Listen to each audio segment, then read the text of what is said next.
খলিফা ওমর বিন আব্দুল আজিজ রাদিয়াল্লাহু তাআলা আনহু ২.৫ বছর খেলাফতে থাকার পর মাত্র ৩৯ বছর বয়সে শত্রুদের বিষ প্রয়োগে শাহাদাত বরণ করেন।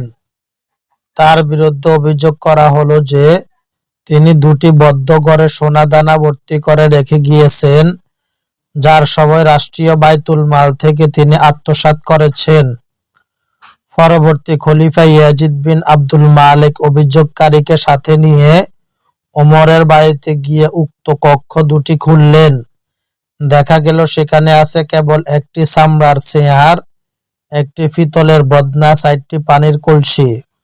অন্য ঘরে আছে একটি খেজুর পাতার চাটাই, যা মুসল্লা হিসাবে রাখা হয়েছে, আর আছে ছাদের সঙ্গে ঝুলানো একটি শিকল, যার নিচে গোলাকার একটি বেড়ি রয়েছে, যার মধ্যে মাথা ঢুকানো যায়। ইবাদতে রাত কাটানোর সময় কাহিল হয়ে পড়লে বা ঝিমুনি আসলে এটা তিনি মাথায় ঢুকিয়ে দিতেন যাতে ঘুমিয়ে না পড়েন। সেখানে একটি সিন্দুক ফেলেন, যার মধ্যে একটি টুকরি ফেলেন, যাতে ছিল একটি জামা ও একটি ছোট পাজামা, আর তার পরিত্যক্ত বস্তুর মধ্যে তার স্ত্রীর কাছ থেকে ফেলেন তালি দেওয়া একটা জামা ও একটা মোটা জীর্ণ শীর্ণ চাদর।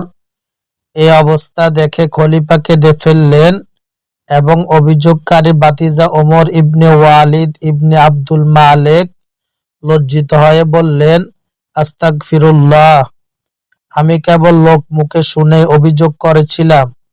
এই গল্প থেকে শিক্ষা: ইসলামী খেলাফতের খলিফাগণ এমনই মহত্তম দৃষ্টান্ত পৃথিবীবাসীর জন্য রেখে গেছেন, যা শত্রু মিত্র সকলের জন্য এক চিরন্তন শিক্ষা বহন করে।